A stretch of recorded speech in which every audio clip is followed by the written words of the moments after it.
Mesdames, Messieurs, bonjour. Très heureux de vous retrouver ici en direct du salon Ferme Expo à Tours. Alors, comment se lancer dans un projet agrivoltaïque? C'est le thème de cette émission. Et je vais en parler avec Sylvain Guimberto. Bonjour Sylvain. Bonjour. Vous êtes coordinateur région centre GLHD. GLHD en deux mots. Eh ben, GLHD, c'est le spécialiste de l'agrivoltaïsme. On travaille aujourd'hui avec 200 agriculteurs à peu près sur 30 projets à l'échelle de la France. Et notamment sur la région centre avec une petite dizaine de projets. Juste en face de vous, Emmanuel Hoffmann, bonjour. Bonjour. Vous êtes adjoint au maire d'Ozoir en Touraine, même ça s'écrit Ozoir, on dit Ozoir. Et on dit Ozoir. Voilà, très bien. A-U-S-Z-E-I-E-R. Voilà. Qui est une commune, donc du nord, du sud, de l'est, de l'ouest du Qui département. est au nord disons au nord de Tours. Parlez bien près, ouais. Au nord de Tours. Et donc au sud de Château-Renaud.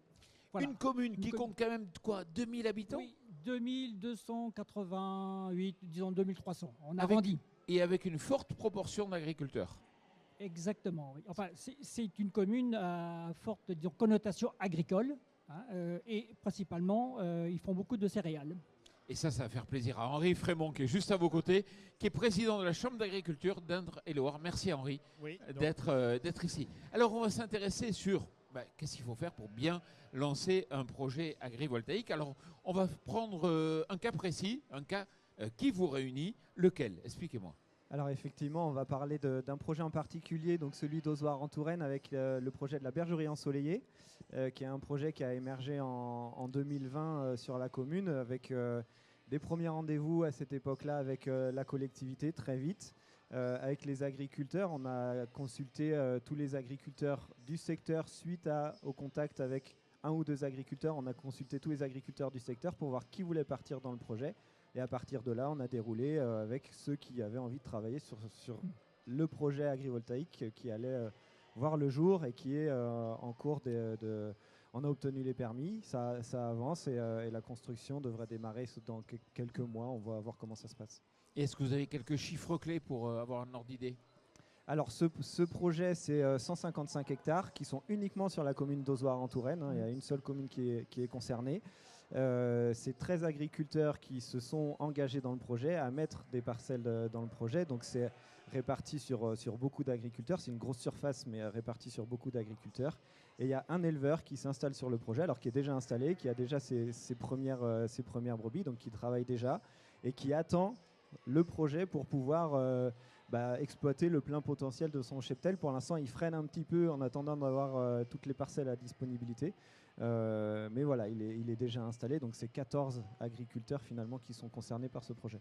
D'accord. Il y a un certain nombre de démarches à suivre. Est-ce que vous nous expliquez un peu de façon pédagogique, assez simple? Alors sur toutes les démarches, alors la première qui est la plus forte, ça va être d'emmener le territoire. Donc il y a un gros volet sur la communication, la concertation autour de ce type de projet-là, auprès des collectivités, comme je l'ai dit, auprès des riverains, des habitants du territoire évidemment, mais pas que, auprès du monde agricole, donc des chambres d'agriculture aussi, d'avancer avec eux sur ce type de projet.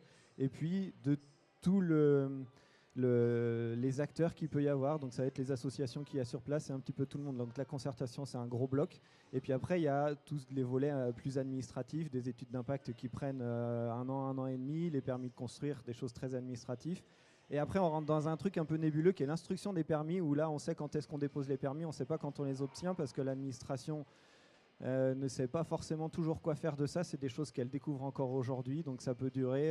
Il y a des départements où ça va très très vite, c'est moins d'un an, et puis d'autres, ils peinent à ouvrir les dossiers, donc on est plutôt sur 2 ans. Donc c'est des choses assez étonnantes. Emmanuel Hoffmann, oui. On recule, on fait un flashback, on est en 2021, je crois. On est en 2020. En 2020, vous avez connaissance, expliquez-moi, de ce projet. C'est-à-dire que ce projet avait été donc, présenté déjà en septembre 2019 par le président, M. David Portales. Ce projet a été favorablement accueilli, donc a connu une suite donc, favorable de la part des membres du Conseil. Alors, très vite, donc ça s'est mis en branle, le projet s'est construit et donc ça nous amène donc en 2020, donc en octobre 2020. C'est le début de la période de la présentation du projet par le collectif d'agriculteurs qui était constitué à ce moment-là de 9 agriculteurs. Et donc, ils ont engagé la démarche de la présentation de leur projet donc, au mois d'octobre, octobre-novembre. Et en novembre,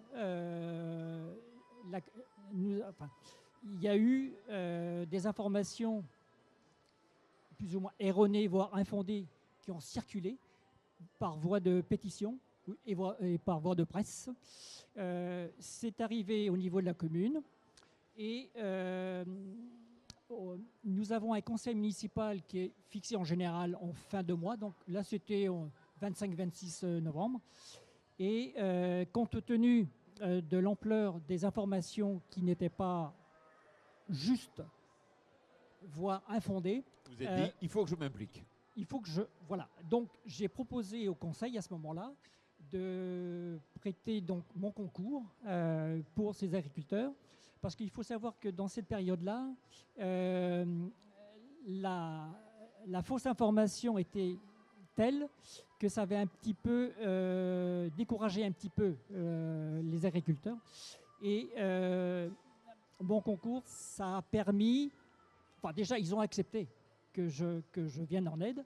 Et ce soutien, ça leur a permis de remettre sur le rail le processus donc, de la présentation auprès des riverains. Donc c'était du porte-à-porte. Et donc cette période de présentation du projet a démarré le 4 décembre. J'ai encore les chiffres. Et ça s'est terminé le 13 février 2021. Et donc, au cours de cette période-là, chaque soir, quand c'était il fallait que les deux parties soient disponibles, c'est-à-dire l'agriculteur et le riverain acceptent donc d'être interviewés. Enfin, et mon rôle, évidemment, était un peu délicat parce qu'en tant qu'élu, quand on présente un projet pour un projet, privé, un élu dans ce genre de projet, ça peut prêter à confusion. Donc, j'ai tenu à ce que que j'occupe cette fonction d'une manière neutre. Mon rôle, c'était simplement de retranscrire toutes les avis, commentaires, observations des riverains consultés. Et donc, le but était de sortir un recueil pour rassembler l'ensemble des avis et des commentaires des riverains. Ce document a été remis donc au porteur de projet GLHD et au collectif d'agriculteurs. Henri Frémont, je vous donne la parole juste après, mais pour vous, c'était une super information donc d'avoir un élu qui s'implique comme ça, quitte à vous dire de modifier le projet, mais ça vous y êtes habitué? Alors tout à fait, c'était une implication qui était très forte parce que très locale avec la connaissance et des riverains et des agriculteurs et de toutes les composantes. Et avec ce recueil, on a pu effectivement avoir une vision assez précise des adaptations à faire, des endroits où il fallait se reculer, supprimer des zones. Il y avait le sujet autour de la bergerie, où est-ce qu'il fallait la mettre, qui a aussi été déplacé. Donc ça a apporté énormément d'éléments et ça a facilité après tout le reste de processus de la concertation et de la communication finalement. Henri Frémont, pourquoi il vous a intéressé ce projet justement? Alors pourquoi il nous a intéressé ce projet? Puisque vous, Chambre d'agriculture. Nous, Chambre d'agriculture, donc parce que dans un projet photovoltaïque, on peut dire que derrière, il y a 3 projets. Il y a le projet du développeur, qui est de produire de l'électricité.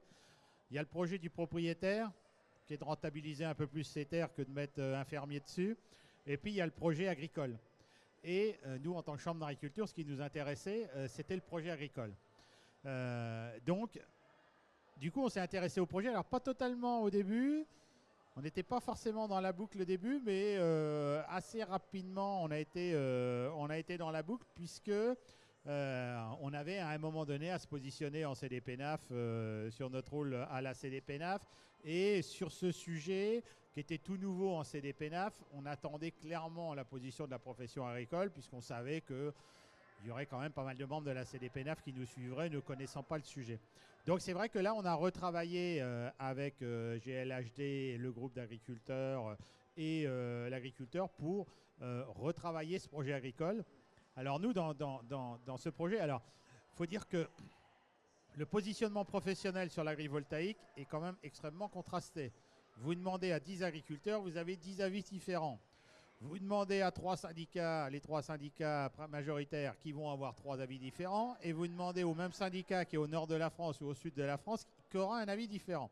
Donc ça restait extrêmement compliqué. Donc ce projet a été très intéressant pour nous parce qu'il nous a permis de nous faire la main pour voir un petit peu comment on pouvait se positionner sur ce projet agricole et comment on travaillait. Alors il faut reconnaître que sur ce projet qui, à première vue, était quand même assez énorme, 150 hectares, hein. On parle d'un projet de 150 hectares, donc des choses que... Au début, c'était 170 hectares. Oui, 170, donc... à la version initiale, oui. Des choses où, quand on avait un projet de 10-15 hectares, déjà, on n'arrivait pas à se positionner en disant c'est trop, c'est pas assez. Là, c'est vrai que 170 hectares, d'emblée de jeu, certains nous ont dit, mais on discute même pas, on va pas voir le projet, c'est non. Et après, on a été pioché, parce que c'est vrai qu'on était... Alors, on a aussi... On avait une relation qui faisait qu'on était en capacité de se faire confiance et de se comprendre. Sylvain a été conseiller énergie à la Chambre d'agriculture avant d'être à GLHD. Et puis le président communication, alors je ne sais pas si c'était le président, mais le responsable communication était Alain Bellois, le président de la Fédération des chasseurs. Donc on était dans un contexte où clairement on se faisait confiance, on se disait les choses et on se faisait confiance. Et ce qu'on a vu dans ce projet, c'était le projet agricole. Et on était là, clairement, sur un vrai projet agricole, puisque derrière, c'était la réintroduction d'élevage dans des fermes céréalières. Donc aujourd'hui, nous, en tant que Chambre d'agriculture, on n'arrête pas de se poser la question tous les jours de faire comment on remet de l'élevage dans nos terres qui ne sont pas forcément de bonne qualité. Et on sait que la relation élevage-céréales, à un moment donné, si on veut parler d'agroécologie, c'est quand même un des sujets. Et on s'était dit, remettre de l'élevage dans une ferme céréalière, si on n'a pas d'agrivoltaïque, personne n'y croyait. Donc, on a vraiment travaillé le sujet. En plus, ils avaient le jeune qui va s'installer. Ce n'était pas quelqu'un qui allait peut-être arriver dans 1 an, dans 6 mois, ou que personne n'avait vu la tête. On l'avait. On avait un engagement des agriculteurs parce que tout le monde sait très bien qu'entre le moment où on commence le projet et le moment où il va arriver à terme, il va se passer 3, 4, 5, on ne sait pas trop, avec les recours, machin. On ne sait pas trop. Donc, nous, la première question, on a dit, mais là, votre jeune, là, oui, ok, mais il fait quoi pendant 5 ans avant de s'installer? Et on a eu un engagement des agriculteurs pour nous dire, mais nous, on va l'embaucher une partie du temps, on va l'aider à commencer à augmenter son cheptel de brebis. Voilà, donc on était sur un projet qui est peut-être 150 hectares, mais c'était 10 exploitations, 12 propriétaires. Donc en fait, ramener à l'unité de chacun, c'était un petit projet. Donc voilà un petit peu ce qui nous a intéressé dans ce projet, pourquoi on l'a vraiment accompagné, pourquoi on a été vraiment en écoute, et pourquoi au bout du compte, on a mis un avis favorable qui n'a pas forcément été... vu d'un bon œil par nos collègues du département ou régional. Mais quand on expliquait tout ça, en fait, et je dis des projets agricoles autour d'un projet photovoltaïque, en fait, on n'en a pas revu des aussi bien que ça. C'est parce que quand on est sur une petite surface, bien évidemment, le projet agricole, il va rester limité. On ne peut pas avoir un vrai projet agricole. Donc voilà un petit peu comment nous, on a abordé ça. Ça nous a permis de nous faire la main, soyons clairs. Et ce qui était bien, c'est qu'on le faisait... Bon voilà, en se connaissant, en confiance. Bon, et c'est vrai qu'on n'était pas d'accord. Des fois, on partait, on n'était pas d'accord. Et puis, il se passait un peu de temps. Puis, on disait, oui, là, comme ça, on va avancer. Vous changez ça, ça devrait y aller. Donc, voilà. De la concertation, la communication. Et il en est où, ce projet aujourd'hui ? Alors, le projet aujourd'hui, les permis de construire ont été obtenus. Donc, on est sur une phase où on fait les études pour finaliser l'implantation du projet, le dimensionnement des structures. Donc, c'est des études géotechniques. Il y a un sujet aussi autour de l'archéologie, très localement, des choses à regarder. Et on travaille également en parallèle sur le raccordement, parce qu'on se raccorde sur le réseau de transport chez RTE. Donc, c'est un sujet qui est aussi important, les passages de câbles. Donc, il y a ces éléments qui sont travaillés en ce moment. Et on travaille toujours avec l'éleveur, parce qu'effectivement, aujourd'hui, il est installé, il a 120 brebis. et il faut qu'ils puissent avoir des endroits où les mettre, alors l'hiver si jamais ils veulent les mettre dans un bâtiment, pour avoir du stock de forage, pour avoir des parcelles pour les faire paître. Et ce qui était intéressant, je rebondis sur ce que disait Henri, c'est vrai que la Chambre, on a travaillé avec plusieurs des services de la Chambre d'agriculture. Le projet a été challengé, mais auprès de GLHD, auprès des agriculteurs, auprès de l'exploitant, pour tout sécuriser partout. Et au final, c'est quelque chose qui est assez solide et on le voit aujourd'hui, l'exploitant, il est installé, il n'a malheureusement pas encore accès aux parcelles et pour autant, il y a les 13 agriculteurs du projet qui sont là pour lui filer un coup de main. Et comme ces 13 agriculteurs en connaissent encore plus autour, et ben finalement, ça permet à l'exploitant de continuer. Alors malheureusement, il ne peut pas être à 100%, il est double actif, mais effectivement, il est embauché par l'un ou l'autre des exploitants. Donc c'est ça qui permet que le projet tienne en attendant qu'effectivement tout soit en place. Emmanuel, vous voulez ajouter un mot? On est juste à la fin de l'émission, mais allez-y. Oui, je voulais juste rajouter quelque chose. Donc, je reviens donc à la période, disons, de consultation. Il faut savoir que le contexte était un peu compliqué. Hein. Et c'est pour ça que ça m'a doublement donné envie de m'impliquer pour un projet qui est pour une commune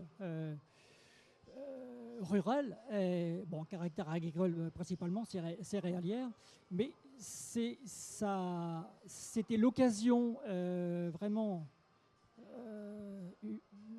très favorable pour sortir de la commune, disons, pour des retombées financières et surtout donner l'occasion de diversifier l'activité, disons, économique de ce territoire. Et donc, moi, j'ai compris que c'était une opportunité unique pour développer la commune, et surtout dans l'énergie verte, qui est, à mon avis, une énergie qui est vertueuse, bien sûr en respectant certaines règles, mais qui est une énergie qui est dite douce, hein, donc, et tout bénéfique pour la commune. Allez, juste pour finir, s'il faut retenir 3 mots-clés, 3 conseils pour bien lancer justement un projet agrivoltaïque, ce seraient lesquels? Alors, 3 mots-clés, il y a la concertation, pour commencer, avec tous les acteurs. Il ne faut pas en oublier un, parce que celui qu'on oublie tout de suite, il nous pète dans les doigts après. Le deuxième, c'est le projet agricole. Enfin, même, il est plutôt au numéro 1, mais voilà, c'est un des deuxièmes points. C'est le projet agricole. C'est les agriculteurs avant tout. S'il n'y a pas d'agriculteurs, il n'y a pas de projet. Et puis le troisième, ça va être une combinaison de tout ça entre énergie, agriculture, biodiversité. Les projets permettent de faire du lien entre toutes ces choses-là et serait de réussir à tout aligner et à emmener tout le monde sur ces sujets-là. Ce qui est parfois difficile avec l'administration qui est très cloisonnée quand on leur parle d'un projet où il faut mettre tous les services d'une administration dans une pièce pour parler d'une chose. C'est pas toujours facile, mais voilà, il y a ce sujet-là. Et pour vous, la région Centre, c'est important, vous avez créé une agence d'ailleurs. Alors oui, on a une agence à Tours, donc on est 5 maintenant à l'agence. On a des projets donc, dans le Loiret, Indre-et-Loire et puis dans l'Indre. Ça se passe très bien, on est sur des beaux projets, c'est du bouche à oreille qui fonctionne pour nous pour aller chercher des nouveaux projets. Et la région Centre est une belle région, donc il y a des choses à faire en plus ici. Sylvain Guinberto, merci beaucoup. Emmanuel Hoffmann, merci d'être venu ici. Henri Frémont, merci beaucoup. Et surtout, merci à vous.